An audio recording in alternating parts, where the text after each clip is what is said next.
Welcome back to Brazil Crypto Report. Today, Antonio and I are joined by Maria Gabriela Damiani, who's a technical advisor to the president at the CVM.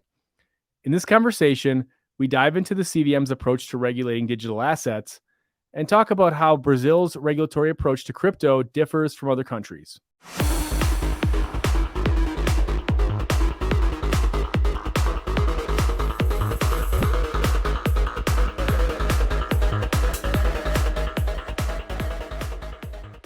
All right. So we are here with Maria Gabriela of the CVM. Thank you so much for being here, Maria Gabriela. Oh, thank you. Thank you. Yeah, I do work at the CVM, but I should note that I do not speak on behalf of the CVM. It's just this disclaimer that has always to be put out. And in all seriousness, I do not. But yeah, I work at the CVM currently. Hi. But your opinions are not those necessarily of the No, CVM, et definitely cetera, et not. cetera. Okay. Definitely not. And in fact, in regards to what I do, I'm a legal counsel to the president, so my opinions are addressed to him so that he can have his own. So I definitely my opinions in all matters definitely do not stay for the CVMs, not only in the disclaimer sense, but actually I'm just a legal counsel. Okay. So now that we have sort of the obligatory disclaimers out of the way, let's dive into a bit more of who you are and what you do at the CVM and kind of an introduction to yourself, your professional background, how you wound up working at the CVM. Good. Yeah, that's a funny story. One day I got a call from the legal manager of the local exchange for which I had worked previously, and she said, "Well, I'm in need of a nomination for a legal counsel to the president. Would you like to be nominated?" So, literally, that's how I got there. But I guess that says a lot because that in with that, I say that I do have this background working for broker dealers in Brazil on the regulatory side. Previously to the work in CVM, immediately before I did work for this broker dealer who's strong in crypto. So I was responsible for addressing regulatory issues and preventing any miscompliances, just to guarantee it was all straight there. And yeah, I have worked for the local exchange also, and that's how I got there because the president needs someone who has he does value innovation. He does see it as an important issue, so he wanted to have someone on his side who could give him some insights on that, and also local exchange deals and everything. So Great, great. So maybe let's take a quick step back and maybe just talk kind of from a high level about just what the CVM is, what you guys do. good. I'm assuming most people probably have a general idea, but maybe just let's get your perspective on what you guys do, and then maybe we can dive into a bit more of like what is your day-to-day role advising the president actually look like. Okay, so yes, it's the local SEC. So it's called Commissão dos Valores Imobiliários. If foreigners are watching us, it basically does everything the SEC does, and also in the case of the US, the CFTC, because it also overviews derivatives and commodities likewise. And the president himself, he has this institutional agenda in which he has to present himself and be represented the CVM before international organizations such as USCO, OECD.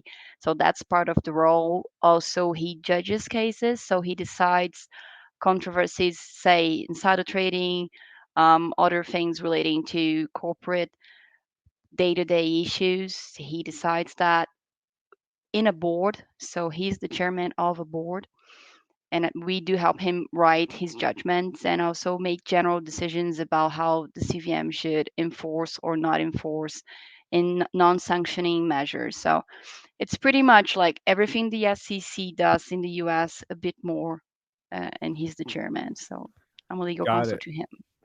Got it. And then maybe we can maybe just kind of give a bit of overview of like what the CVM stance on crypto assets has been.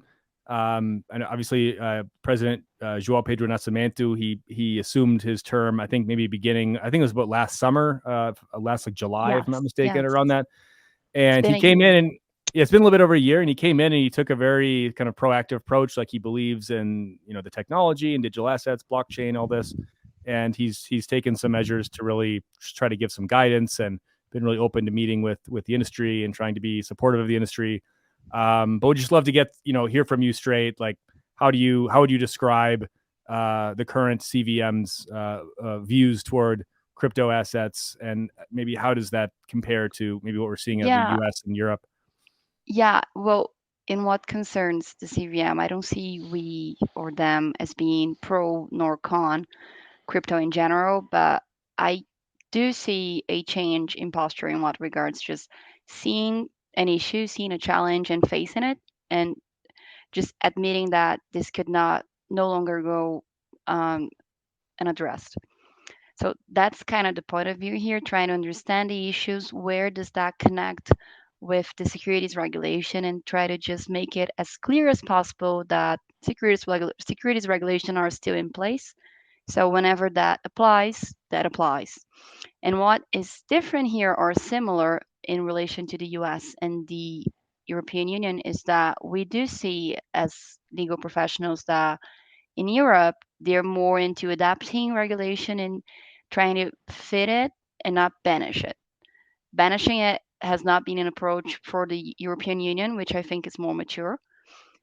And in what concerns the US, we've been seeing an enforcement regulation, like regulation by enforcement kind of thing. We do have some very notable cases. Say the SEC has been taking actions, and not that CVM does not have, it does also have power if it intends to, and it does not waver its power, but it has been far more comprehensive, like far more understanding, I mean, of the general landscapes as not to kill it at its origin. Yeah, we saw João Pedro talking about it the other day, saying that crypto isn't a threat. So it's refreshing to see a regulator looking at crypto that way, like looking at, okay, there is some innovation here. What's the best way to bring this to public? I think I would like to bridge this here, or um, the CVM has been working quite diligently on crypto for a while now. More recently, the mandate has been established of like looking into crypto, tokenizing everything. How does the crypto law that came in effect this year actually been taken by you guys? Is this helping you establish your area of acting in enforcing law and so on? How do you guys have been seeing the impact of this for you? And of course, there is this demand for making that happen, and then the resources. We just discussed it the other day when we were recording the roundup for the Brazil Crypto Report, that the Lyft lab was being suspended for some time, postponing the pilot program for the Real Digital. So we know that there is this demands coming, and then there's the resources. How have you guys been, working with this new law and being able to handle all the demand there? Good, that's a great question because yes, the CVM is in need of new hands, and we've been working on a public tender, which is it's definitely a priority, so we can address all new issues that need our attention. So that's one thing. But in this context, I do think that Law 14478 of 2022 has been helpful because there was, I think I knew you before that already, Antonio, and there was a lot of confusion in regarding like, okay, but what is the CVM actually going to do? Like, what is in your plate, what is not? So it really cleared out that the CVM is still responsible for everything securities. When I first got to the CVM, my first one of my first tasks there was to work as a writer at a guidance. We call it Guidance 40 of 2022. And it basically says, like, guys, let's gather up everything we have crypto wise and just give it straight to you in one paper. That's what we've done. And this has been a, step by step effort to just clean it out, just to say, let's not have any confusion because there's a lot of words there's a lot of buzz going out and we cannot properly work if we don't have a clear line here. So what this law, in what regards the jurisdiction of the CVM did, was to clearly state that we're still in charge in everything security. And like, okay, Gabi, but is Bitcoin a security? And how do I accommodate that? Should I see what the SEC is doing and then take this maximalist approach and just give it to Brazil? Not really. Not really. Here we do have this Howey test, and we do interpret the Howey test a bit differently than the US has been doing. So you should really. How would you, can we maybe double click on that, because I think that's definitely something of interest to our listeners. And the Howey test is one of, like, I like to joke that like everybody in crypto, anybody who's been in crypto for more than like a year is like a fully qualified like securities law paralegal. Definitely, like, if you know that like one thing, because like it's so it's like repeated, right? I could like recite the Howey test like it's like it it's like off the back of my hand, whatever. And maybe would be interesting just to hear how does the CVM in Brazil like interpret the Howey test, slightly differently perhaps Good. than in the Yes. US. And I think, particularly on kind of the really sticky prongs of the Howey test, which are how do you define a common enterprise? Like how do you define like what is an investment of money, right? All this kind of stuff that people in crypto lawyers in the US spend years like dissecting like what like what these things Yeah. actually mean. Yeah, But I see. would be interesting to hear how you guys are looking at it. Good. So taking a very attorney-ish approach, we do have a civil law base here in Brazil, which is different to the common law base in the US. And okay, we know that. So now you're gonna lawyer me? No, no, I swear to you, it's important because in the US you do a lot. You operate based on precedents, like on the previous cases you've had to decide on, and that's relevant because then your Howey test may or may not adapt concerning the political or the institutional approach to a matter.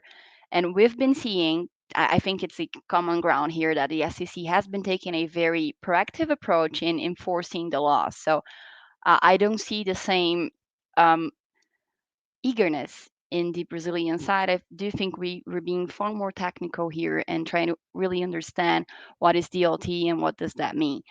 And what about common law, civil law? What is the impact? Well, in Brazil, we do have this law, which is Law 6385 of 76, and it states the Howey test. It's actual like an article-ish thing. So you can't just overrun it. You can just say, okay, but I don't really think. I'll just have an adaptation here. No, in this case, in this scenario, I'll just like to be more raw here. No, you can't be tougher. You can't be exceeding exactly what is in there. And there's one thing there that's very interesting. It's been designed to focus and to target opportunities in which you have, as you said, you're taking risk from an enterprise, and then you have some sort of remuneration, you have some sort of payment arising from the risk of that activity, and that there must be an activity, there must be an active participant. So if you don't have, say, monthly installments, then like if you're just buying it because you think it's going to go up and it's purely speculative, here in Brazil we do have this tendency to see it as not being a security. Not that it's written in stone, each case must be addressed, and like entrepreneurs should really consult with lawyers, and that's a disclaimer here. But yeah, I do think that we are safer than the US in this regard. So maybe kind of double click on that one more time here, because I just think this is really quite interesting as a non lawyer, but as someone who's just sort of been immersed in these things for a long time. But this idea of like a utility, I mean, in the US, we used the word utility token, but it doesn't really, we don't really use it anymore. But this idea that like, okay, it's, this is kind of dating back to like the 2017, 2018 ICO years when you could raise, $100 million by issuing a random token. And, like the person who bought the token wouldn't be promised any equity or even any like cash flow or anything, but you have some sort of like stake in the network be based on the token's utility. And a lot of these things prove to be not really, real, I guess, for being just candid about it. But but is this idea, but that this token would basically trade as more of like a commodity in the sense that you're basically just kind of speculating on, is this thing going to go up or is it going to go down? But there's no cash flows attached to it. There's no equity attached to it. There's nothing that would, I guess, in the traditional sense, I mean, it's you're using it to raise money, but so that would be, it could be considered security, like, or has characteristics of security in that sense, but it doesn't have kind of the financial, like, it doesn't have like the benefits to the holder that like a traditional security Yeah, would. I think from a practical point of view, the CVM has been uh, working on the consumer facing applications of the technology, basically. So overseeing what's publicly offered, trying to address what's the understanding right now, and not like having a stifle innovation in the market. I think that the Office 40 that you mentioned, Maria, is it gives us a very good guideline on that, like on how we're looking at this utility and everything. Can you do a double click there on the office so we can understand how this has been classified in the market? Yes, guidance 40 basically said, uh, let's take a dive, let's take a look at each project so we can understand what it does, what are the rights and obligations that arise from it. And then from this perspective that it's very specific to the token you're offering, we can see whether or not it has got an internal cash flow, which for our Howey test is very important because we are more abide to the law. And then like, okay, once we've seen that, once we've established that, then we're going to treat it, then we're going to regulate it. So it's again, in my opinion, it's a far more respectful and technical insight and technologically neutral approach to the whole crypto environment. It's not just seeing like, oh, okay, it's speculative. Oh, okay, it's trading mechanism ish. No, no, no. It's not based on fear or concern or enforcing or trying to punish or break down an industry. We're just trying to actually sit down, understand it, and try to accommodate best way we can. And again, going back to law 14478, what does that have to do with that? Many of the concerns of the crypto environment and DeFi environment, especially, are very like the concerns we have in terms of the SEC and securities trading. So we do have issues regarding insider trading. We do have manipulation concerns. We do have market integrity concerns in general and infrastructure. How does that actually work? Okay, so these concerns and risks are very like the concerns we do have in what regards to CVM. So why is the CVM not responsible for Bitcoin, for instance? Because it's likely not going to be. As we see it nowadays, most jurists, most lawyers are giving out opinions in which they say the CVM is not going to manage that. It's going to be under the jurisdiction of the central bank. Why?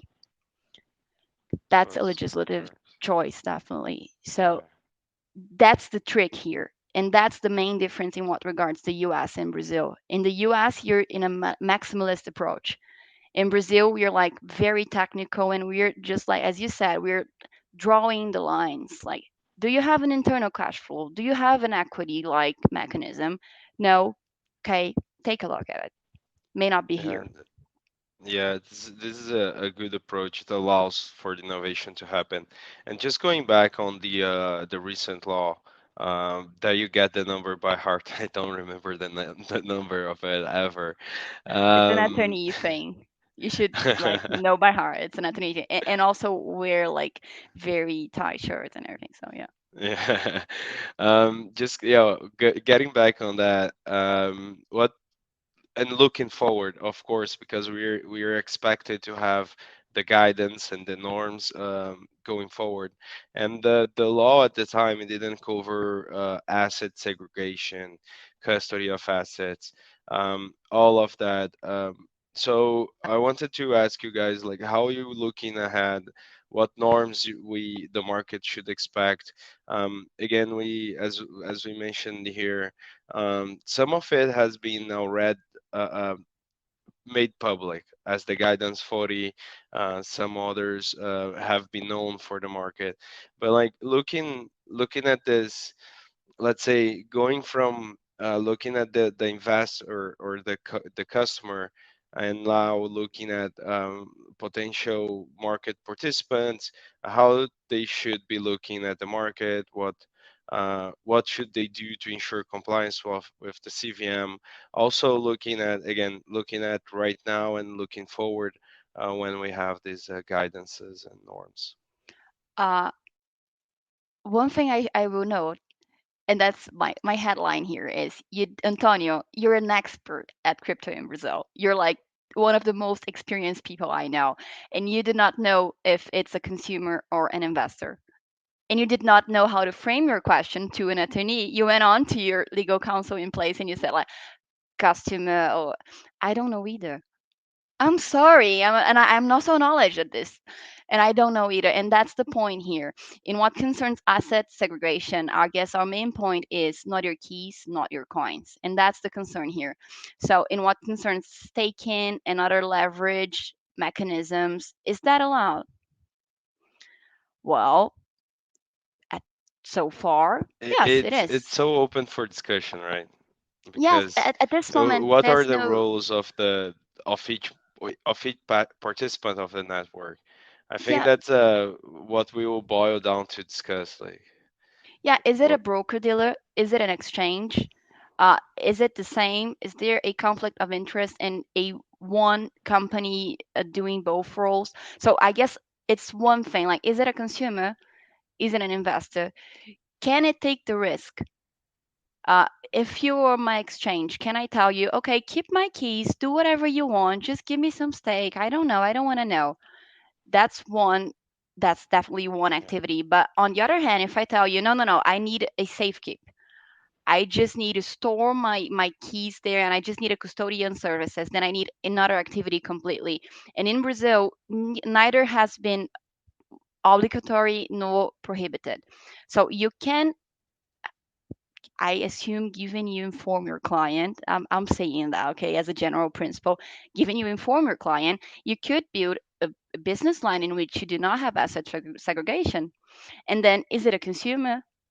Because in Brazil, we do have a very, very strict norms in what regards consumer protection. It's a fair concern of ours.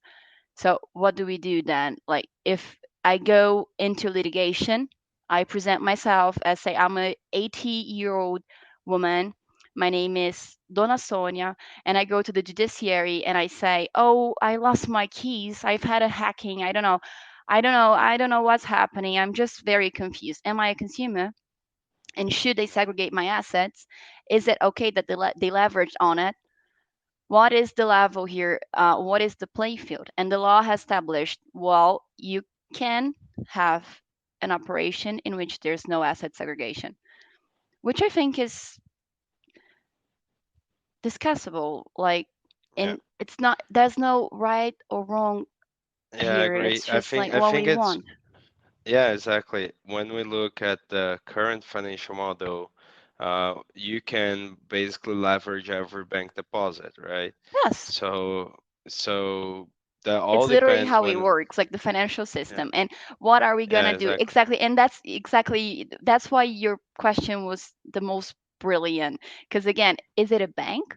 Is it, I don't know, just fund managing and just like I don't know, It's what are you just a actually protocol doing? pass executing the contracts Yes. between Is it tech? participants. Like I'm just a custodial, then it's just a tech service, or not? Like oh no, I'm just actually managing your keys and your money, and then I'm a manager. Like what? What are you actually doing? And I guess that needs to be addressed.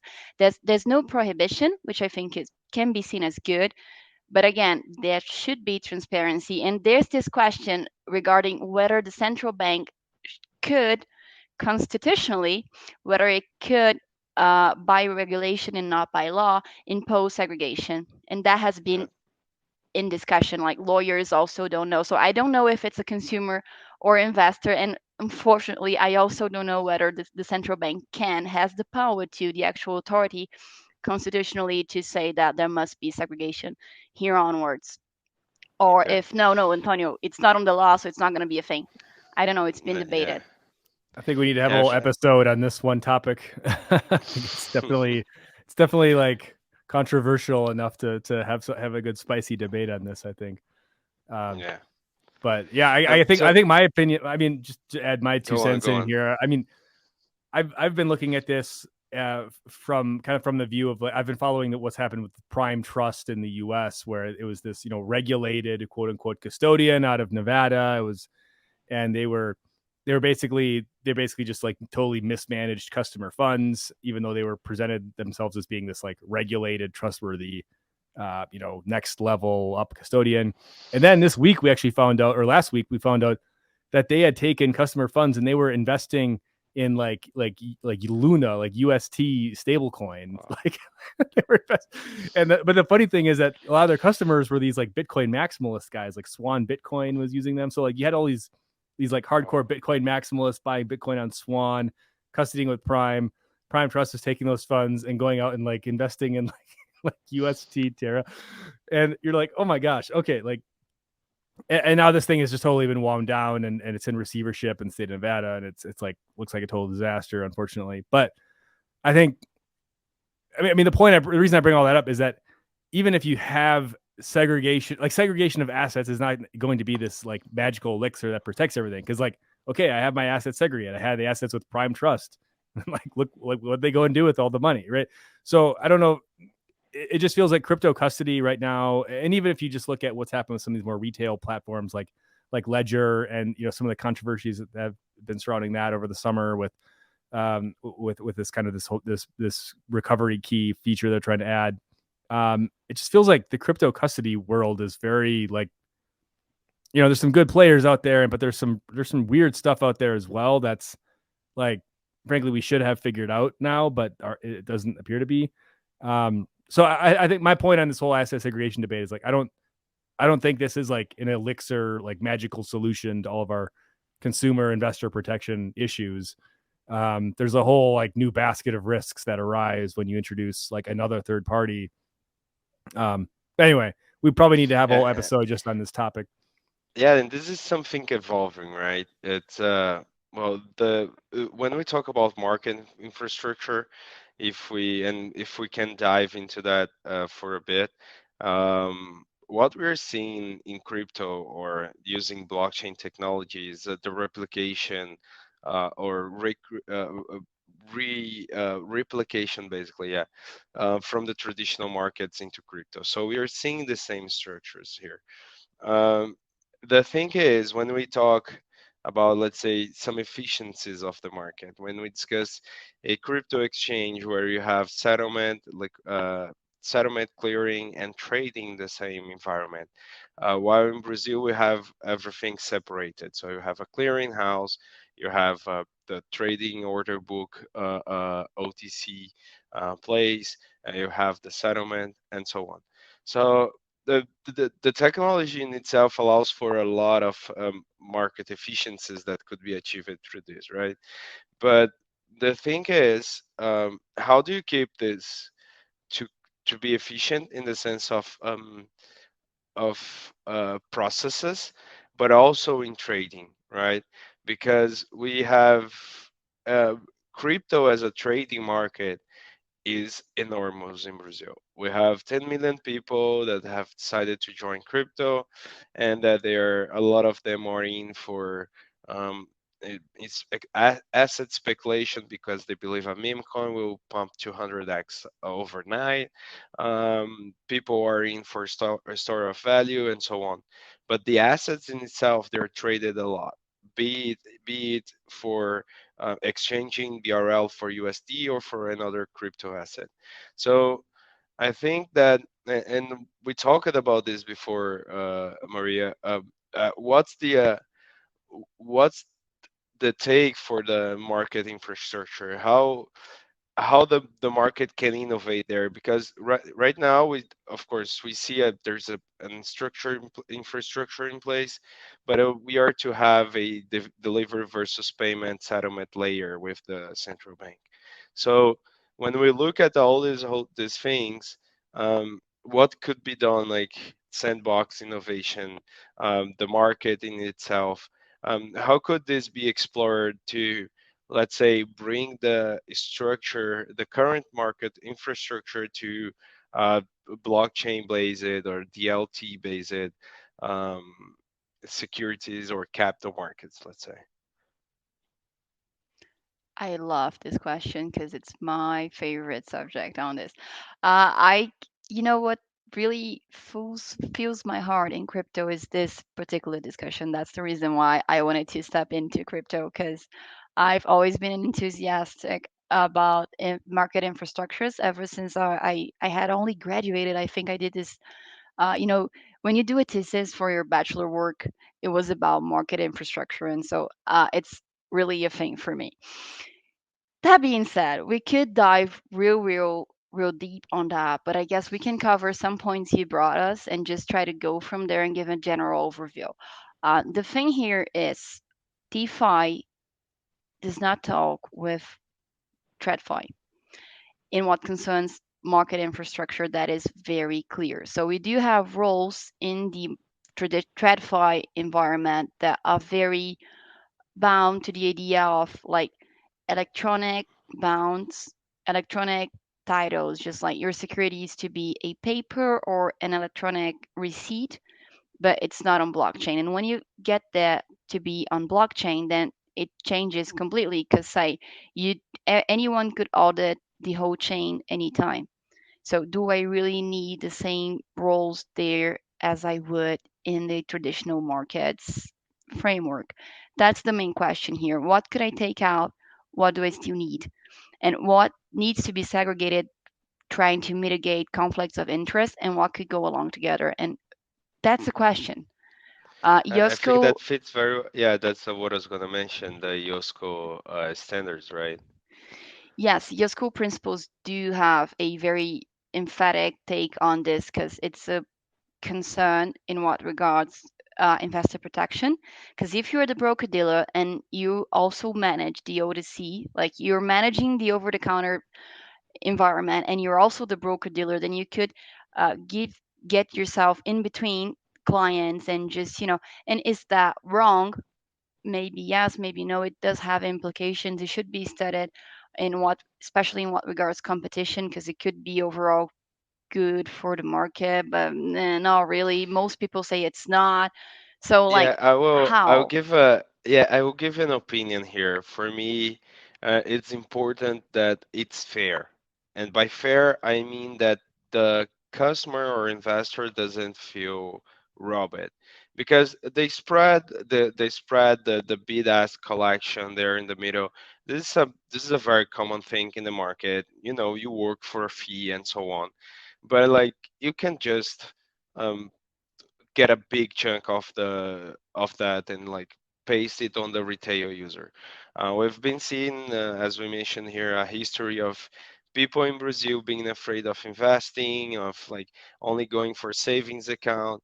And in crypto, they've saw a place that okay, this looks fairer. You know, like this looks like a place where I can put in 100 reais and maybe make a 200x. So it's at the same time, of course, this is on DeFi, right? Not on a regulated market, but that's what brings people to it.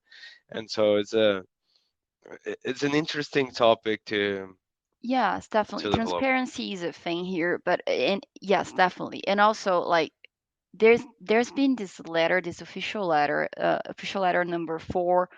I've actively participated on the writing of it also that talks about fixed income tokens. I guess you're Yeah. more with that. So yeah, again, in what regards that the just to give it a panorama, general overview for those who are not yeah don't actually don't have yet been exposed to the discussion. There had been several offers from fixed income tokens, and they just did it. They didn't actually consider it to be a security because they were operating in sort of a gray zone, and they just put it out on the streets and they just okay, I guess it's gonna be okay. They Some of them got legal opinions backing them, but most of them just like took leverage on this gray zone idea regarding securities regulation. And then the CVM stepped out and said, well, be more careful. You should really take a look into that because it may look a lot like securitization. and then like it actually it could be a security. So really, and then the main concern here is infrastructure, because it's not just like today the infrastructure we do have at the local exchange is robust and it is expensive. So for this market sector especially, you do have like you probably market wise, money wise, you probably cannot conciliate following the regular infrastructure and putting it out on the streets. So either you're going to be a product, either there's going to be a product, or there's going to be compliance with the whole infrastructure setting of things. Because and there's a huge problem here in Brazil today with what we call access to the market, which is emission like offerings that go on a lower volume in terms of the amounts that are being negotiated. And so like how do I put out an offering that is like 50 million reais, because it's too low Yeah. for the local exchange, but it's too high for it not to be regulated. So how do I manage it? And it's a Yeah. huge concern. And we did, Yeah. and you mentioned Drex, right? You just mentioned how digital, and what it's trying to do is establish a DVT mechanism, DVP mechanism that is backed by the central bank itself, so that you could have liquidation compensation of transactions directly backed by the central bank. So I give you money, you give me your car, and I do not have to hold your car keys, and I do not have to wait for you to transfer me the car so I can transfer you the money. No, it's saying atomic like transaction. So that could help. If that were to be established, we could think about this whole set of tokenized assets, tokenized financial assets, and that could open, like really open the door for this kind of access to market, not depending on the current TradFi infrastructure that we know to be so expensive. Yeah. But A again, how piggyback. to Yeah, piggybacking on that. Aaron, do you have any Uh, points on well, this? yeah, I wanted to chime in really quick here, just in the sense that with these fixed income tokens, there's been a lot of.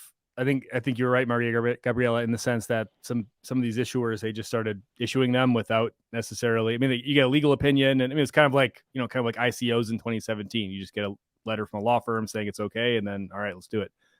And then the CVM kind of came and put the brakes on a little bit, said, hey, we should look at this a bit more. And I think some of the token issuers themselves were maybe a little bit surprised by the maybe not like a backlash might be too harsh of a word, but the fact that the CVM kind of put the brakes on this whole thing essentially, and especially given some of the public statements from like Joao Pedro Nascimento about how he's pro innovation and believes in the technology. It's like, wait, if you believe in this, then why are you telling us we can't do it, or why are you putting rules on us, right? Um, I mean, I would like to maybe hear from you, maybe how has this yeah, dialogue yeah. internally maybe been about like how do we how do we kind of balance all this stuff out? Like we want to promote the innovation, but it's like if it looks like security and it walks like security, it's probably security, right? Yeah, yeah, and on that regard, I must say, João was like he was really he did not sign this letter. It was made by an internal superintendency which deals with securitization. And when it came to him, he was like really concerned exactly by this point, because he felt like oh, it's okay to address things, but we should really provide an environment that is pro innovation if it's helpful for Brazil. And he stands to that to this day. And he did have meetings with the whole industry. He personally took like the role of speaking to people and saying he's very sensitive to this issue. So I can attest to that he personally believes that truly that innovation can transform our country and lead us forward. So that was never, never, never the intention. And to this day, I do think that the CVM's position hasn't been to enforce this letter against anyone. So we've been comforting people. Again, I don't speak on behalf of the CVM, but the CVM has been comforting people and trying to say, News, I see you. You're very welcome to have your activities here in Brazil, but let's just try to cooperate and understand how to find a solution. And maybe here we could have a temporary regime. I don't know. I'm just speaking from my mouth now, it's out of my hat. Maybe a flexible regime maybe a new sandbox initiative, but definitely, again, as you said, Aaron, there must be, like, we must find ourselves midway, just try to reach some sort of like conciliation in between. Well, and I think maybe tying it back to the broader kind of market structure conversation is a point that I've heard from a few different folks from the industry here in Brazil, which is that if you're doing these types of tokenized assets, and you're basically applying the exact same rules that you would apply, if you have to use a securitizer to kind of go through the whole process, and I guess I don't understand the details of how this whole process would work, but basically, if you apply the exact same rules, hold these people to the exact same standards that you would to any other type of issuance, it basically just negates all the benefits of even using a blockchain DLT solution in the first place. And it's kind of like, well, what's even the point of even exploring this innovation if it's like there's no cost benefits or efficiency gains or anything from doing it? Like, well, then what's the point? And maybe it's okay. That's a fair point. On the other hand, you could argue it's like, well, just because you're using a new technology doesn't mean you're like exempt from the rules, right? Like the rules should apply to everybody. So, Yeah, I mean, I, sorry, yeah, I go ahead. think, yeah, just piggybacking on that, and then circling back to what Maria was saying. I think this we saw. I like this example very much. The SMU case, where they started as a crowdfunding platform.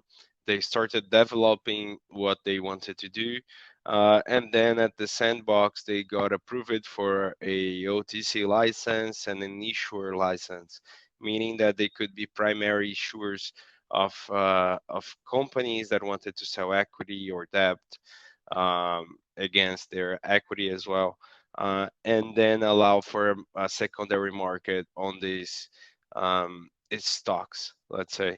So um, this, I think, my whole point with this is how could you give us an overview on the sandbox?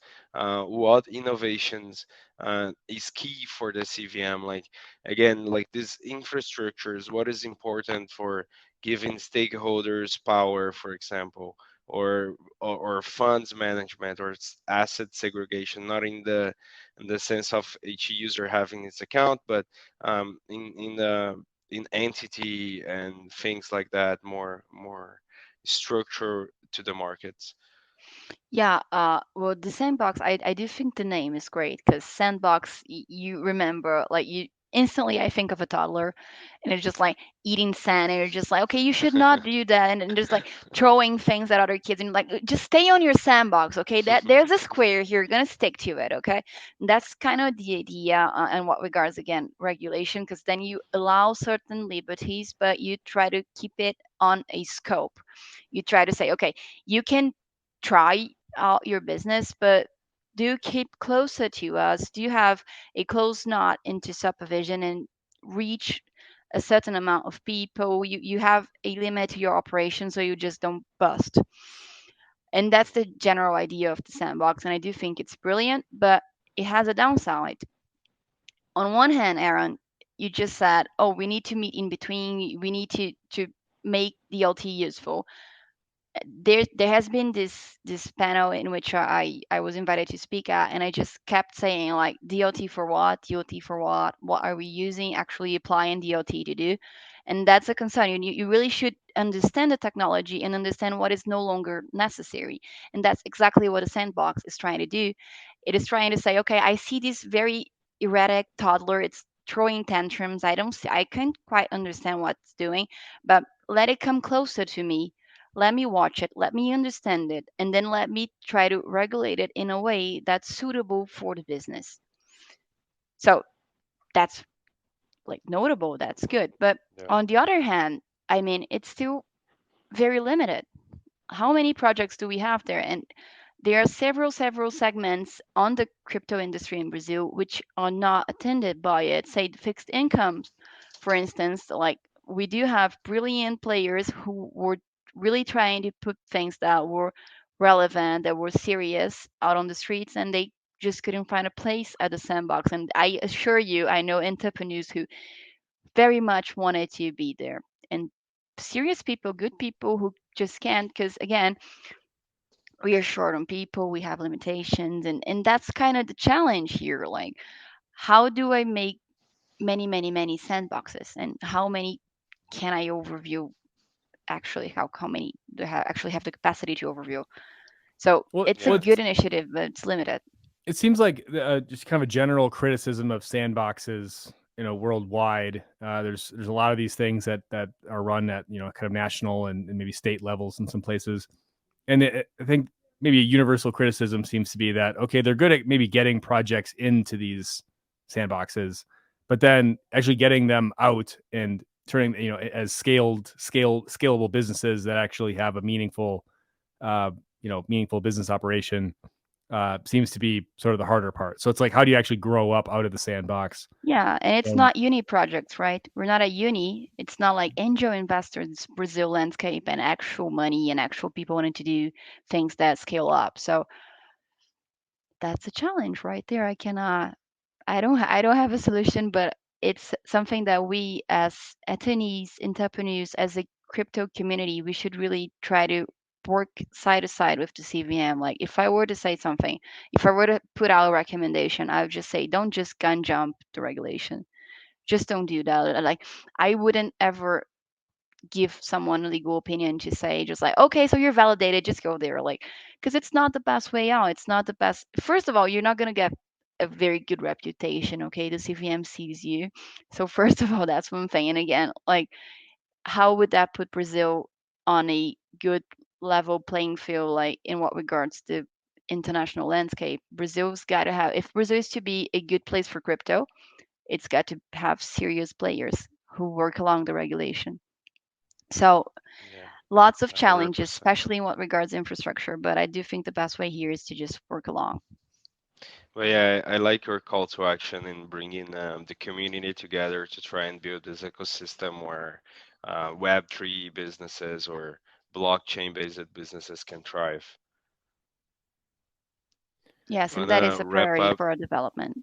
The future is green Yeah. and digital, so it is a priority for our development here. Yes. Yeah, I saw that the day I went on a E-type Jaguar that would reuse the energy when you brake.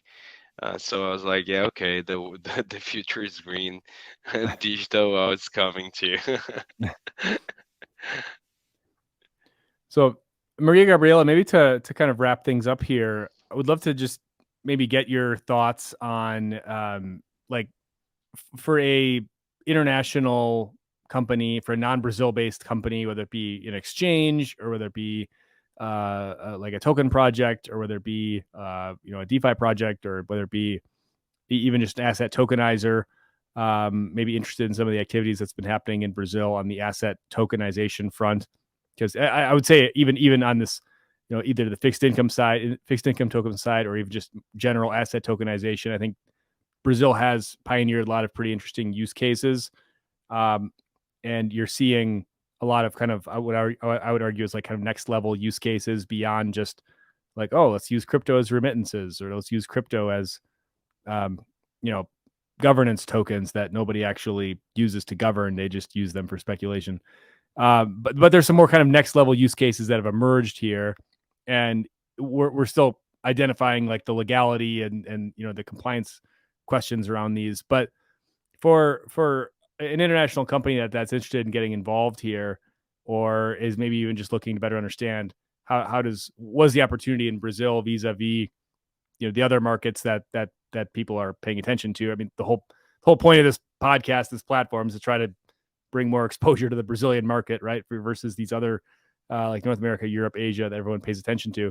But like, what do you see as the opportunity here? That's maybe unique compared to some of these other places. That's a great question because fortunately, it's probably the first time, Antonio, we get asked something about Brazil, like, what do you think it's got that's different? And we have a positive outcome to give you. Like, first thing, like, if you ask me about several other aspects of our country, I wouldn't have much of a smile on my face, but I very much can on what regards this question. And well, for me, the take here is the central bank and the CVM are fairly optimistic and open to innovation, and that's something. In what regards the international landscape today and the whole context today, like it's saying a lot just to say that. And again, our central bank, for you, if you're a foreigner and you're watching me right now, let me just give you an idea that the central bank is huge here in Brazil, and it tends to be fairly conservative. And everything that's put out by the central bank tends to go well, tend to succeed. So we did have, say, Fed Now here in the US. It's being developed. Here in Brazil, we do have PIX, which is also an instant solution for payments, direct payments.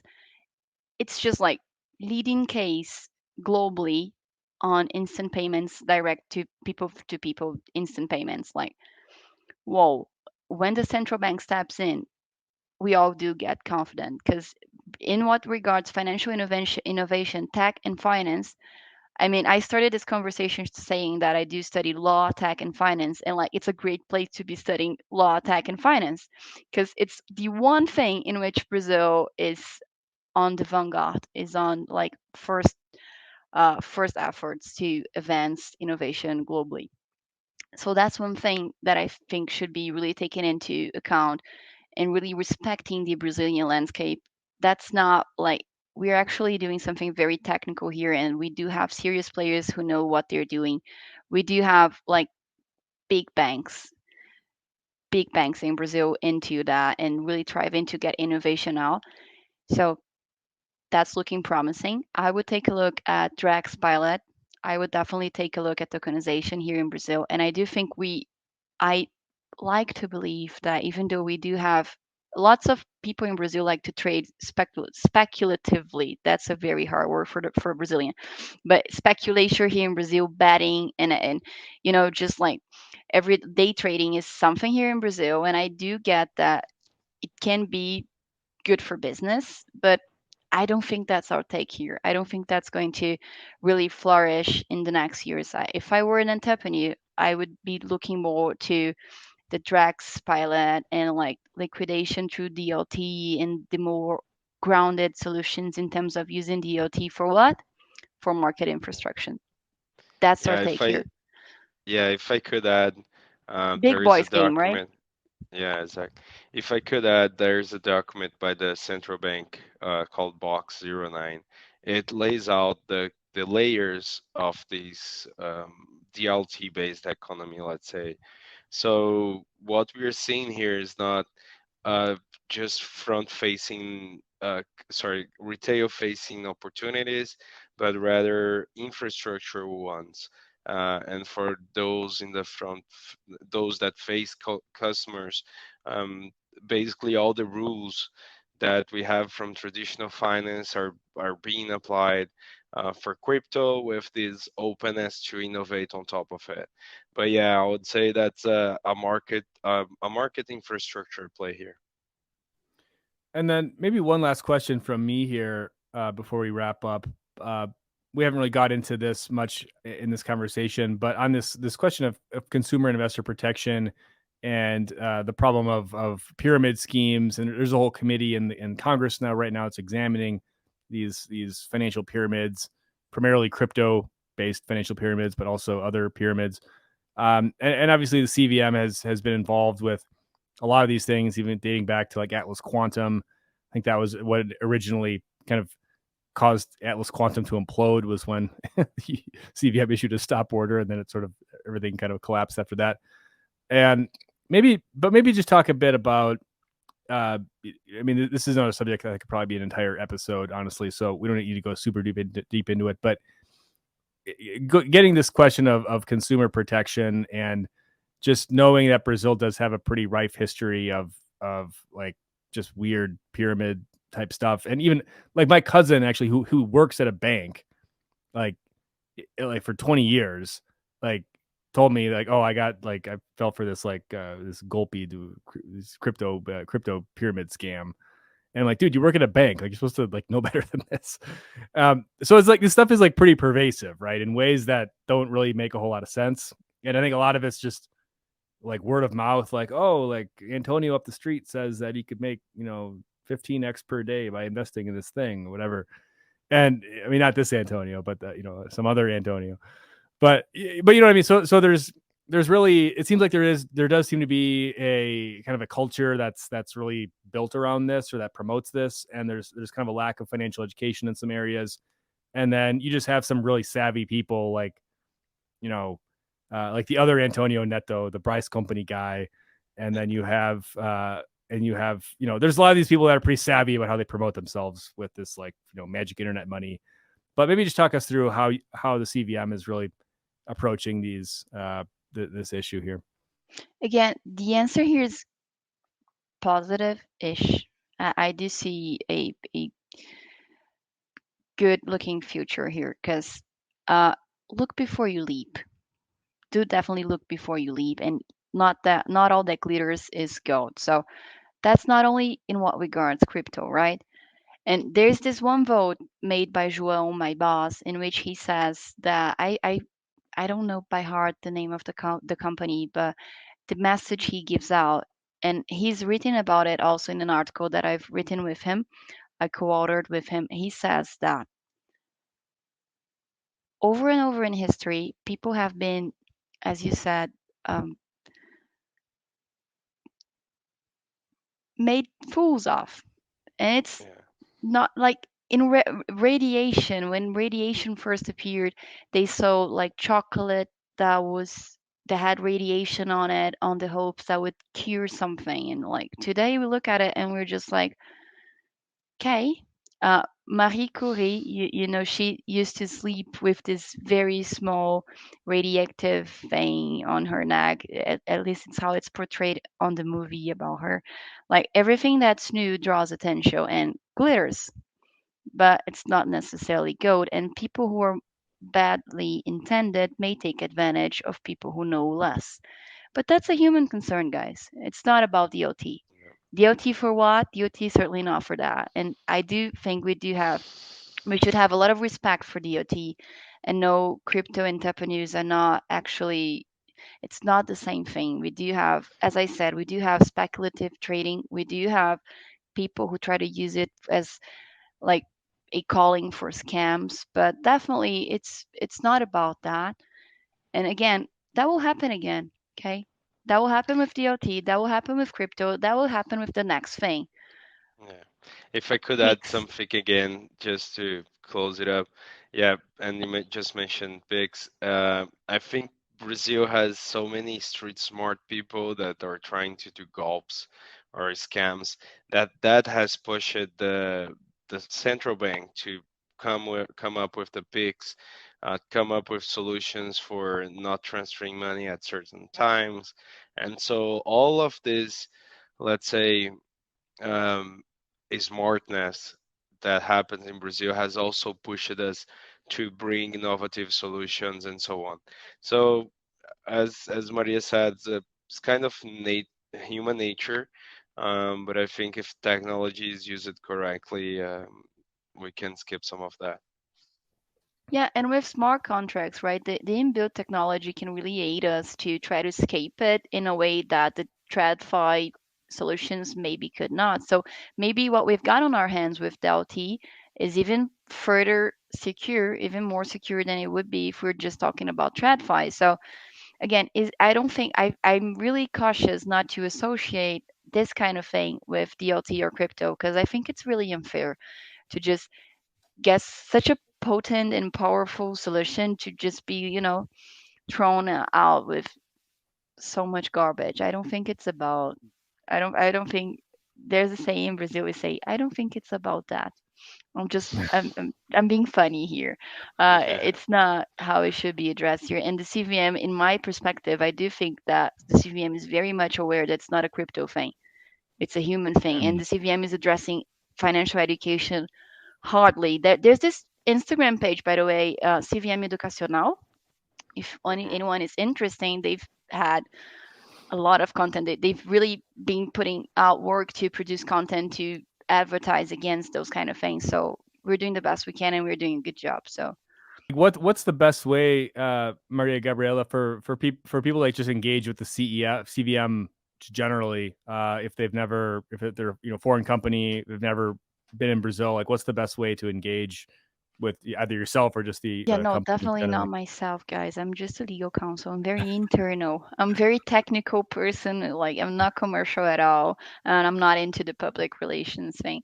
But we do have channels. If you go for our website, CVM, our website, again, I do not speak on behalf of the CVM, okay? But if you go for CVM's website, you'll find channels for investors to reach CVM, but also for companies or anyone in the audience who's interested, needs to clarify a point, needs to get guidance on how regulations apply. The CVM has been very open to have people, like many people I've known in this crypto environment, they often tell me, "Oh, I have a meeting with your boss," and I'm like, "Really?"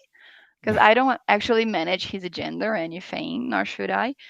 But yeah, he's very open, and the whole board of we call it colegiado, they're very open, and technical people, everybody is really trying to do the best they can with very limited resources to put out the best work possible to serve our people. So that's a high Great. mark.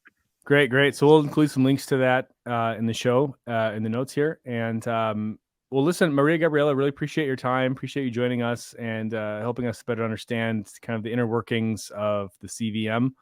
I learned a lot here today, and I think we have this. We've set the table for some fun future episodes, I guess, on some of these topics.